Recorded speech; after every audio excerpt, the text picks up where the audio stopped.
Welcome to The Explainer. Today, we're ditching the usual tourist traps and heading straight into the vibrant, antique-filled streets of Balat, Istanbul. We're going to figure out exactly how to eat like a true local. And what's really fascinating about this guide is that Balat isn't just known for those beautiful, colorful houses everyone posts online. It's a neighborhood that literally forces you to slow down and savor absolutely every single bite. Let's just quickly look at the menu for today's Explainer. We'll be walking through the antique cafe culture, a slow Turkish breakfast, midday lunch and street food, Balat's best sweet treats, evening seafood and Meyhane, and finally, exactly how to eat like a local. Kicking things off with Section 1, the antique cafe culture. We're starting our morning right on Yildirim Caddesi, which is literally the heart of a style that Balat itself invented. Now, the absolutely crucial takeaway here is that these cafes are definitely not for grabbing a quick coffee to go. You're meant to sit down and just completely soak in the sensory clutter. Think gilt mirrors, crystal chandeliers, old radios. It kind of feels like a crazy blend between a cozy coffee house and an old film set, right down to the resident cats who, let's be real, have absolute authority over the best seats in the house. And our source highlights a really brilliant contrast in your options here. You can join the bustling queue for the famous floor-to-ceiling vintage set dressing of Naftalin K, which gets super crowded by midday, or you can slip away to Genantic. That one has this moody, dark teal living room aesthetic. It's a much quieter, rain-friendly retreat when you want that vintage vibe without fighting the intense crowds.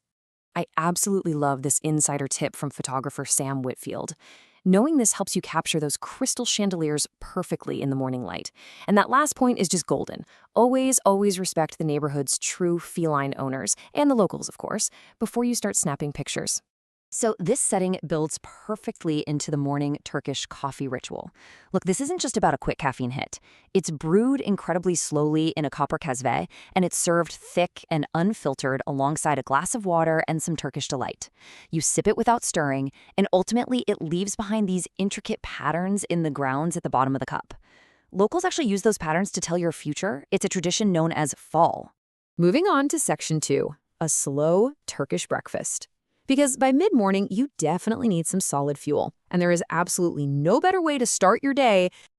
When you order the Serpme Kahvalti, you gotta come hungry. Seriously, this is a sprawling masterpiece of a dozen small plates. We are talking aged kasar, white cheese, fresh olives, clotted cream drenched in honey, and warm bread straight from amazing neighborhood landmarks like Forno Galat. Pair all of that with warm menemen, those delicious soft eggs cooked with tomatoes and peppers, and endless tea from a tulip glass. You really need to give this spread at least an hour to fully appreciate it. All right, Section 3, midday lunch and street food.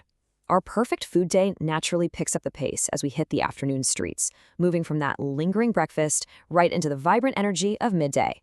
For lunch, you just need to follow the incredible aroma of the neighborhood kebab houses and esnaf restaurants. You can order a testi kebab, which is literally cracked open right at your table with a flourish, revealing meat and vegetables cooked inside a sealed clay pot. Or you can simply point at hearty trays of stews at a local lokanta. These local spots offer incredibly generous portions, and they're way cheaper than what you'd pay in tourist centers like Sultanahmet. But hey, if you don't really want a heavy sit-down meal, the cheap, vibrant street food here will keep you happily fed as you wander down toward the Golden Horn. Grab a sesame simit from a cart for next to nothing, or maybe try some midye dolma, which are these amazing stuffed mussels with a squeeze of fresh lemon. You've also got grilled corn, roasted chestnuts, and for the adventure seekers out there, kokorek. It's seasoned, grilled offal served in bread. I know exactly how it sounds, but it's an absolute local favorite for sure. On to Section 4, Balat's best sweet treats. It's mid-afternoon and the colorful streets of Balat are packed with bakeries just waiting to satisfy your sweet tooth. Whether you're grabbing a paper cup of warm, syrupy lokma to eat standing up on the street, or sitting down for a decadent slice of kunefe pulled hot from the tray with melted cheese and syrup, these treats are pure magic.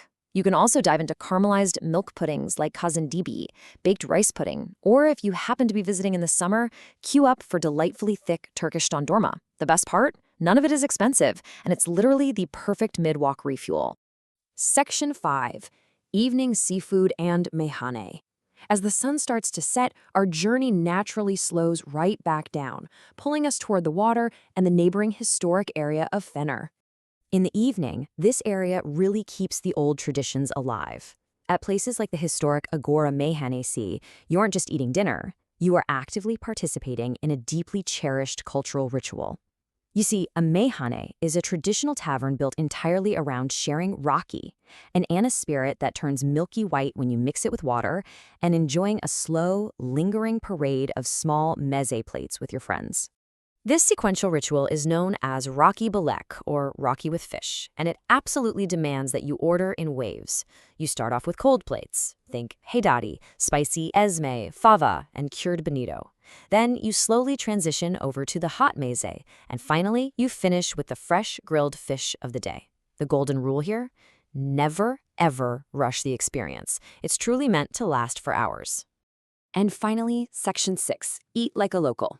To wrap up our explainer today, let's look at some practical knowledge from our source so you can navigate this neighborhood like a seasoned Istanbulite.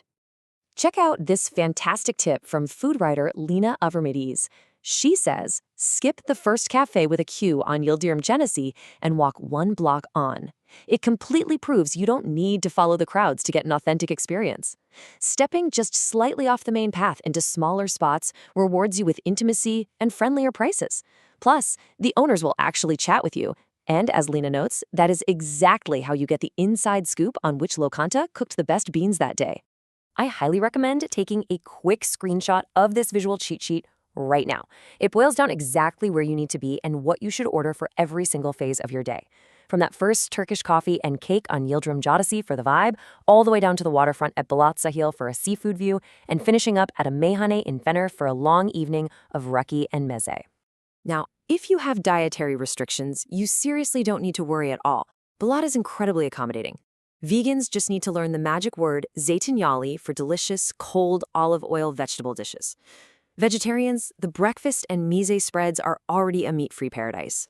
Gluten-free eaters have fantastic options with grilled fish and salads, just avoid the simit bases, obviously. And for halal travelers, cafes and lokantas are halal by default, just skip the meyhanes and seafood spots where alcohol is served. It's also great to know that eating around here provides far better value than in the highly tourist-heavy areas of the city. Prices are generally relaxed, tipping 10% is totally normal, and while cards are widely accepted, make sure to keep some cash in your pocket for those amazing street food carts. Oh, and one more pro tip. You rarely need to book for daytime dining, but if you want a weekend meyhane experience or a prime water view table, always reserve ahead. So are you ready to skip the tourist traps, slow down your pace, and let the historic streets of Balat feed you? Ultimately, the food here is an open invitation to experience history, culture, and community, one slow bite at a time. I hope this explainer has made you hungry for adventure. When you finally visit Istanbul, will you be the traveler rushing through for a quick photo? Or will you be the one sitting back in a velvet armchair, sipping thick coffee, and discovering what the grounds say about your future? Go out, slow down, and enjoy every simple bite.